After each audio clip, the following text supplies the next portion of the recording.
a todos los amantes y curiosos de la historia. Bienvenidos a mi canal. Hoy os traigo la vida de Luis X de Francia. Él sería un monarca francés que llegó a reinar tanto en Francia como en Navarra, pero su corto mandato se habría afectado por una serie de crisis económicas y de intrigas palaciegas, además de que su reinado marcará el inicio del declive de la dinastía de los Capetos, y este monarca es realmente conocido por estar involucrado en el escándalo de la Torre Nestlé. Esta biografía es realizada por petición de Alejandro Gurini, Andreina Farias, Alma Félix, Montserrat Correa y Anduriña. Luis de la dinastía de los Capetos nació el 4 de octubre de 1289 en el castillo de Vincennes, en Francia. Fue hijo del rey Felipe IV de Francia, apodado el Hermoso, y de la esposa de este, la reina Juana I de Navarra. El matrimonio tuvo 7 hijos en común, siendo Luis el segundo de sus vástagos. Apenas hay datos sobre su infancia. Tan solo se sabe que su madre, la reina Juana, falleció en el año 1305 a causa de un parto prematuro, aunque existieron ciertos rumores que decían que su propio marido la había asesinado o que incluso había sido víctima de brujería, siendo estas dos últimas causas descartadas por los historiadores. Su madre había sido reina titular de Navarra, aunque había compartido el trono con su marido, el cual se había ocupado de la gobernación de dicho reino. Pero al fallecer su progenitora, Luis, de tan solo 15 años de edad, se convirtió en el nuevo rey de Navarra bajo el nombre de Luis I. En un principio, su padre intentó seguir gobernando en Navarra como regente, pero el pueblo navarro se negó, asegurando que Luis tenía la edad suficiente como para ocuparse él solo de la gobernación del reino. Además, los navarros no querían que Felipe IV siguiese gobernando en Navarra, ya que las largas ausencias del monarca provocaban que el gobierno de Navarra quedase entre las manos de nobles franceses que estaban hambrientos de poder, y los navarros preferían ser gobernados directamente por un rey, siendo la llegada de Luis I al trono navarro recibida con mucha alegría. Luis estaba comprometido desde niño con una prima segunda suya, la princesa Margarita de Borgoña, y tras sentarse en el trono navarro, se decidió que ya era el momento de que ambos prometidos se casasen, celebrándose esta boda el 23 de septiembre de 1305. En la población de Vernon, en Francia, teniendo para entonces ambos 15 años de edad. Pese a su juventud, Luis ya era para entonces un experto en los terrenos del amor, debido a que antes de celebrarse su enlace con la princesa Margarita, ya había mantenido algunos romances con algunas damas de la corte. Incluso había tenido una hija ilegítima con una de ellas, una niña que se llamó Eudeline, la cual llegaría a ser abadesa de un convento de París. El matrimonio sería coronado conjuntamente como los nuevos reyes de Navarra en el año 1307, pero su matrimonio sería muy infeliz debido a que no se amaban, haciendo cada cual su vida por separado. Luis dedicaba el tiempo a los asuntos navarros y a sus amantes, además de que sería un gran apasionado del tenis,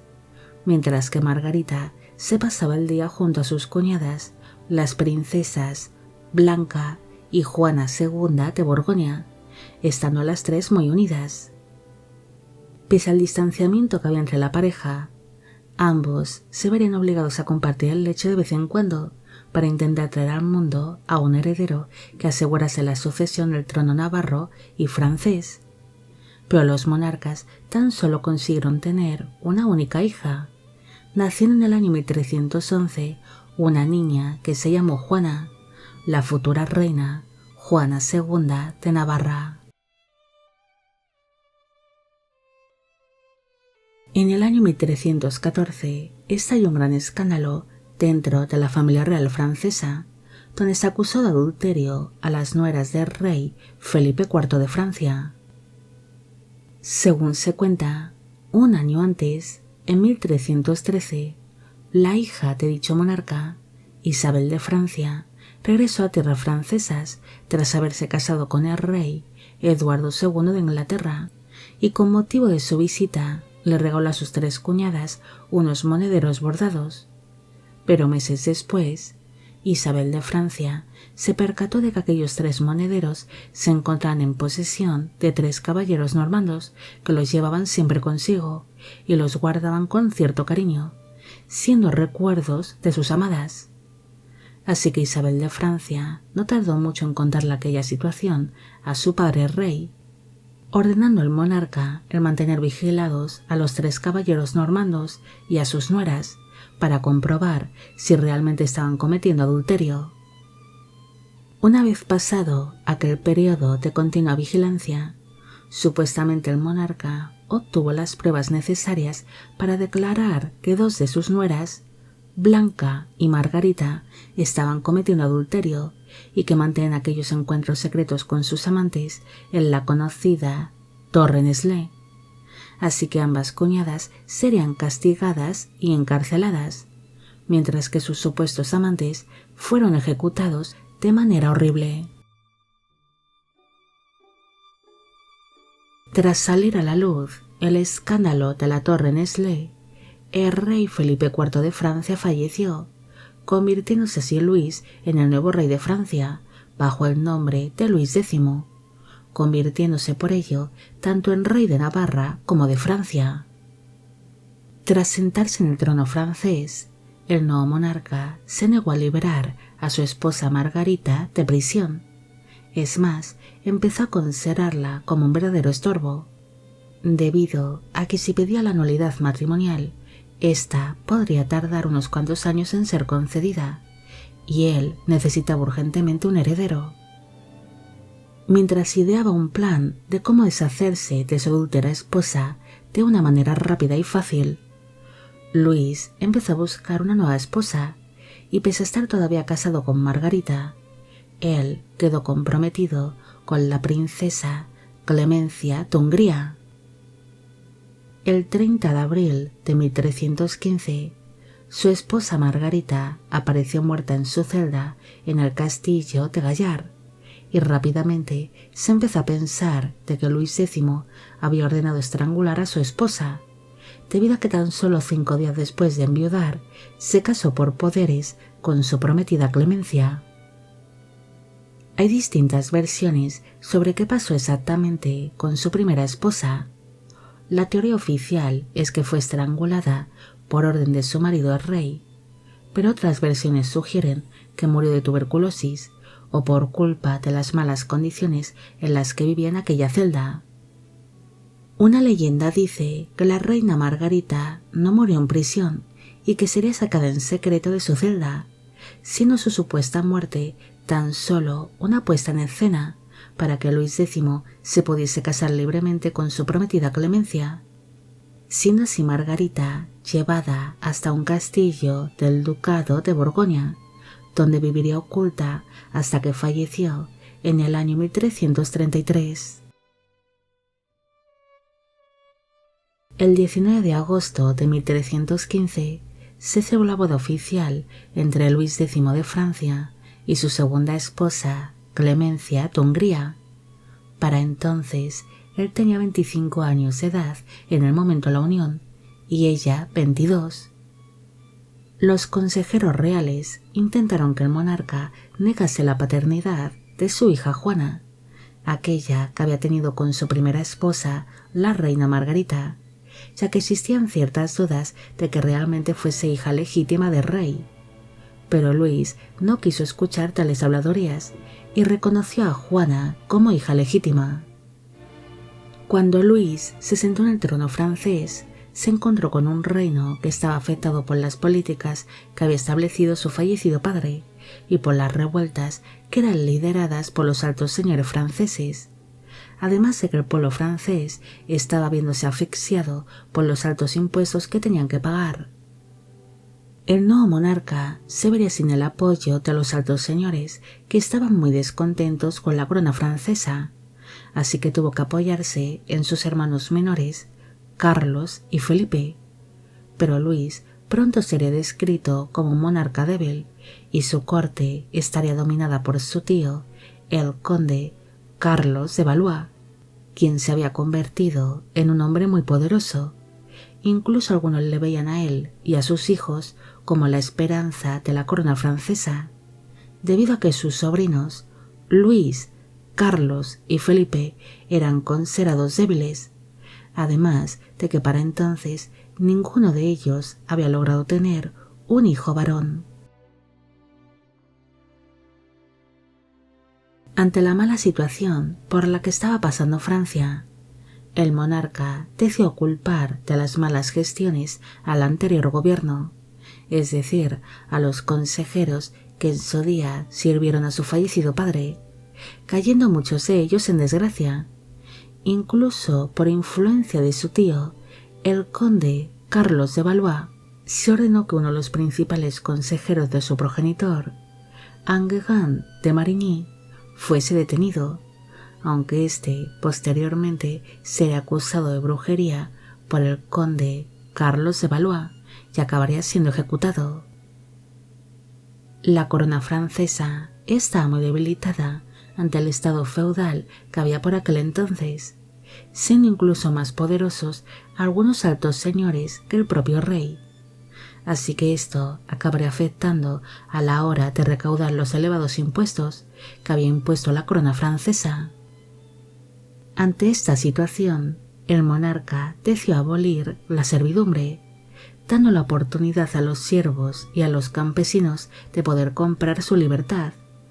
aunque ésta no sería barata, ya que tendrían que pagar tanto a su señor feudal como a la corona para poder obtenerla,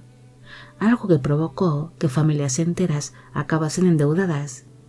Incluso cuando uno de estos siervos se negaba a seguir pagando por su libertad, se ordenaba confiscar todos sus bienes por pocos que fuesen, siéndose adquiridos directamente por la corona francesa para poder costear los gastos de las campañas militares o de las arcas reales. Luis X no solo tendría que lidiar con los altos señores feudales, sino que también con los nobles normandos que se levantaban en contra de la corona. Así que para apaciguarlos les concedió una serie de favores,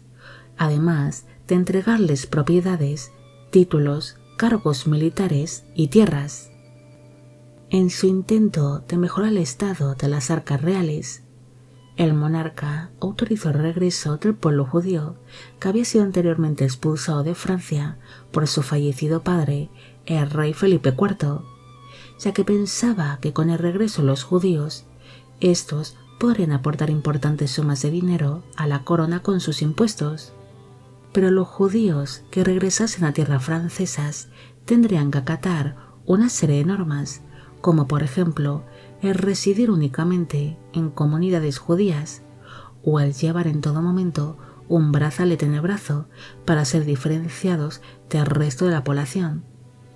También se les prohibió tener negocios relacionados con el préstamo de dinero y tenían que estar al día con sus impuestos. Luis X continuó con algunas de las políticas de su fallecido padre, como por ejemplo la de intentar anexionar el condado de Flandes a la corona francesa, debido a que dicho condado era muy rico. Así que continuó con aquellas campañas militares, pero como apenas se libraron combates durante su reinado, decidió atacar al condado de Flandes de otra manera, privando al pueblo flamenco de suministros y de víveres, interrumpiendo así las rutas comerciales que Flandes mantenía con Inglaterra y con los reinos de la península ibérica. Pero aquella idea acabaría siendo bastante mala, ya que rápidamente muchas personas se dedicaron al contrabando, algo que también acabaría afectando a las arcas reales francesas. A primeros del mes de junio de 1316, Luis se encontraba jugando un partido de tenis, que era una de sus mayores aficiones, y tras beber un vaso de vino helado, el monarca empezó a experimentar una serie de molestias que provocaron que enfermase de gravedad. Mientras se encontraba en su lecho de muerte, Luis se empezó a arrepentir de muchas cosas, especialmente de la terrible ejecución de Angegar de Marigny, ya que podría haber evitado su ejecución, pero no lo hizo. Finalmente, el monarca acabaría falleciendo el 5 de junio de aquel mismo año, a los 26 años de edad, en el castillo de Vincennes, muriendo a causa de una supuesta neumonía, aunque algunos rumores decían que había sido envenenado. Para el momento de su muerte, su esposa, la reina Clemencia, se encontraba embarazada, alumbrando 5 meses después a un niño llamado Juan, el cual se convirtió en rey de Francia nada más nacer, pasando a ser conocido como Juan I el Póstumo. Pero este niño falleció con tan solo 5 días de vida,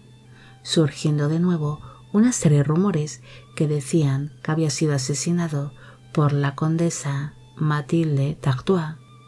muriendo supuestamente el niño tras ser apretado con mucha fuerza,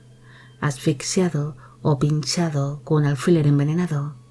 asesinándolo para que así su yerno Felipe, que era el tío paterno del niño, se pudiese sentar en el trono francés. Tras la muerte de su hijo, los hermanos menores de Luis X, Felipe y Carlos, se llegaron a sentar de manera seguida en el trono francés bajo los nombres de Felipe V y Carlos IV, pero como estos no tuvieron descendencia masculina que llegase a edad adulta, el trono francés pasó a su primo Felipe VI,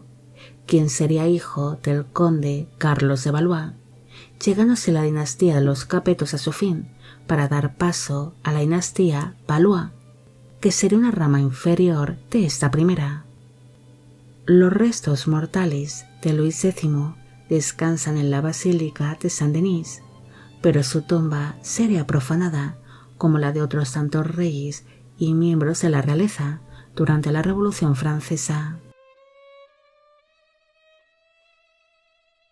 Luis X tuvo un reinado corto, llegando a estar sentado en el trono francés por tan solo 1 año y medio, así que apenas le dio tiempo a gobernar, aunque durante su breve reinado intentó mejorar la situación de las arcas reales y la situación en la que se encontraba la empobrecida corona francesa, siendo incluso los altos señores feudales más ricos y poderosos que el propio monarca. Luis es especialmente recordado por la trama en la que se verá involucrado junto a su primera esposa, la reina Margarita de Borgoña, donde distintas personas aseguran que el propio monarca ordenó asesinar a su mujer para poder casarse lo antes posible con su nueva prometida, considerándola tan solo un obstáculo para poder conseguir lo que tanto deseaba, un hijo varón ilegítimo. Pero por desgracia, Luis nunca llegó a conocer a su hijo Juan el Póstumo,